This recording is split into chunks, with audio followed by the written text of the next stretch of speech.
The Mendon-Honeoye Falls-Lima Sentinel welcomes you to this edition of the Mayors and Supervisors Weekly Update, brought to you by... Each week, our community makes history. Each week, you make history. And each week, there's only one source to turn to for the first take on history. You know what that is?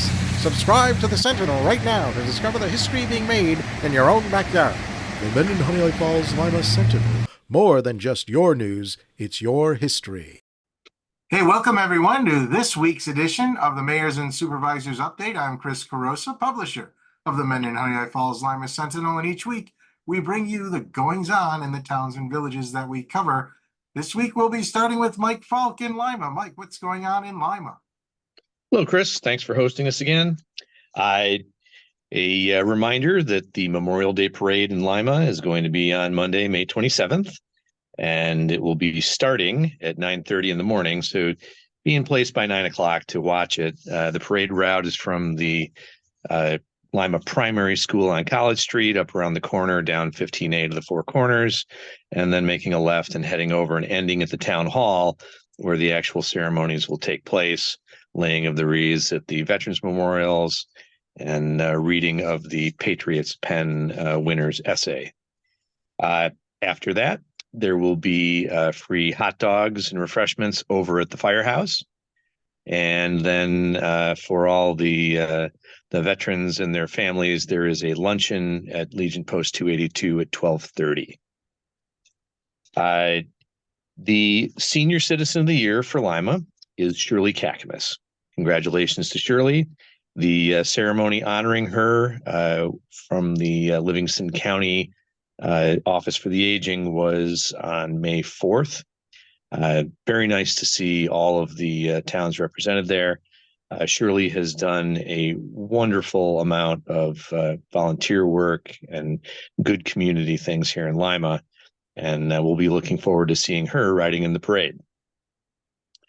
The third annual Al Lorenz Park Family Festival.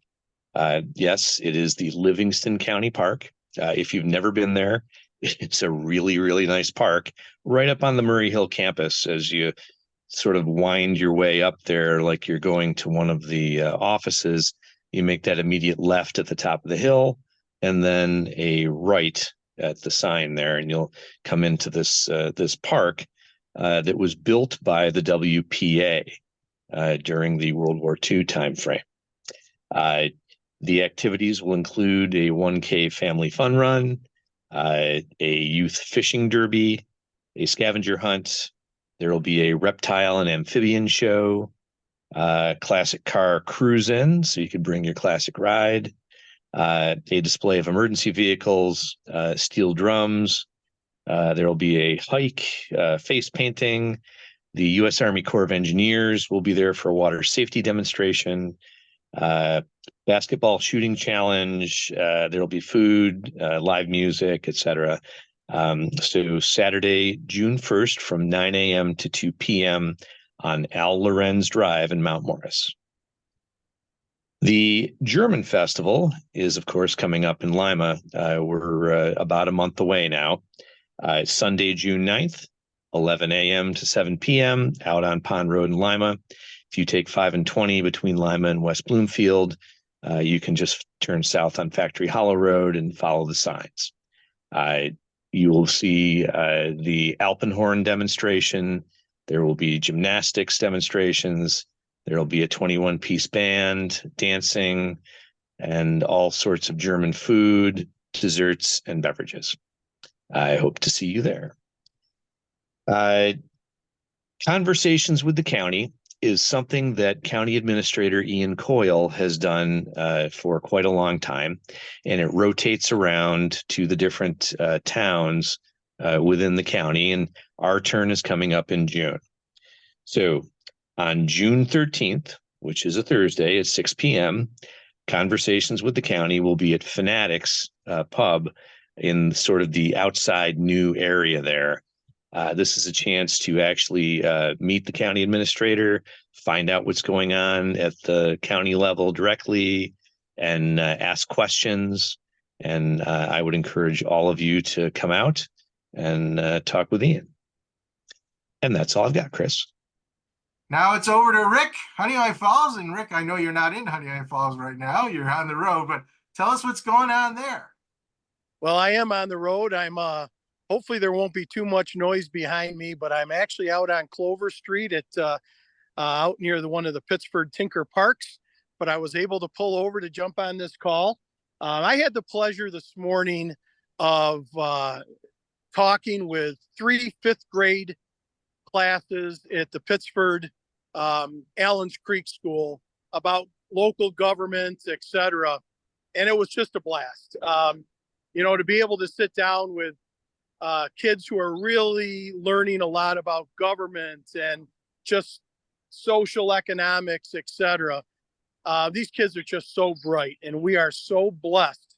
And I know Mike and John and all the others, can talk about their own respective communities. We're just so blessed to have so many incredible kids coming up. So it was truly a pleasure and an honor.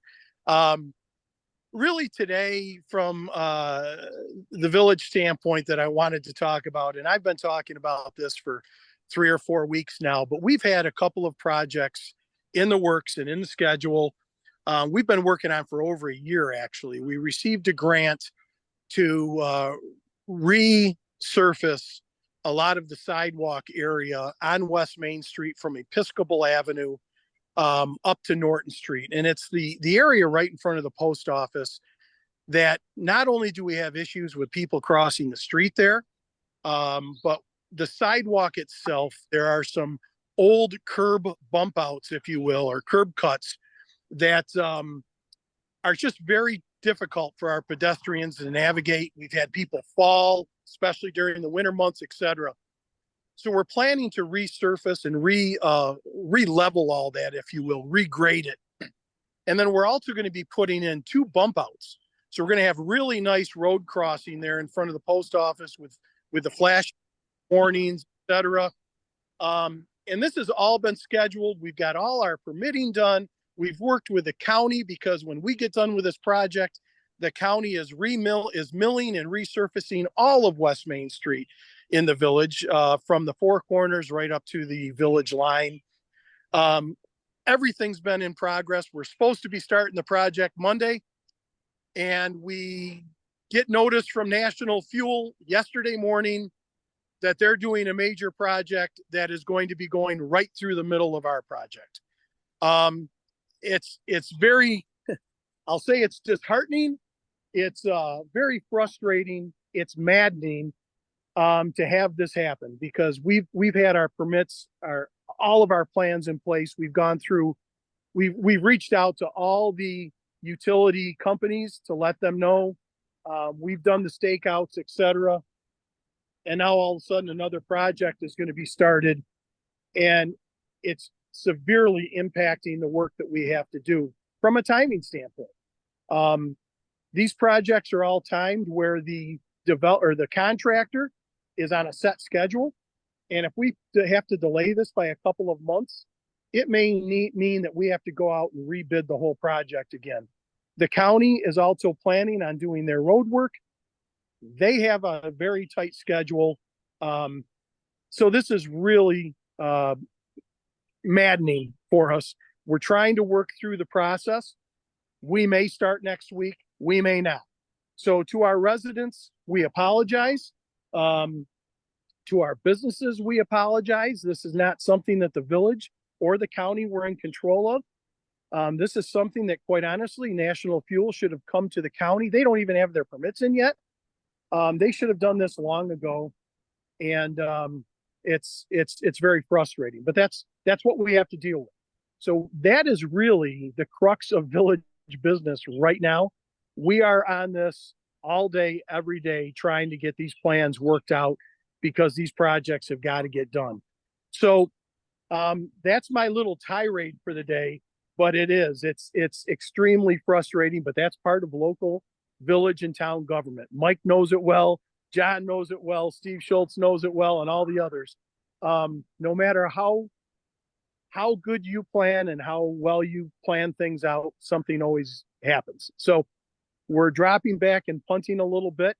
I will certainly be in contact with the Sentinel for every update we can, and we'll get that also on our Facebook page and all that. But we'll be working with the Sentinel to make sure they're aware of where everything is working, and hopefully we'll get these projects done in timely fashion. So that's it for me today, Chris. I've got to get back at it. All right.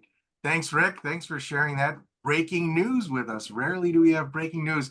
Well, I'm just going to close out here. Thank you both for being here on today's show. And thank you all for listening and watching. Remember, we air every Sunday at 1 p.m. That's right. If you like our Facebook page or subscribe to our YouTube channel, those platforms will notify you when this is broadcast again at 1 p.m. on Sunday. And that's all for this week. We'll see you now. We'll see you next week. Bye-bye for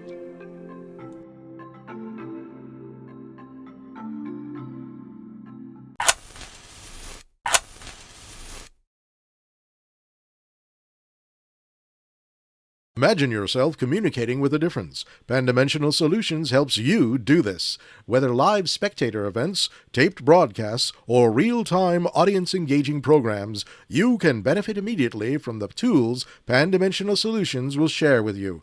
Do you want to make a difference? Contact us at pandimensional.com.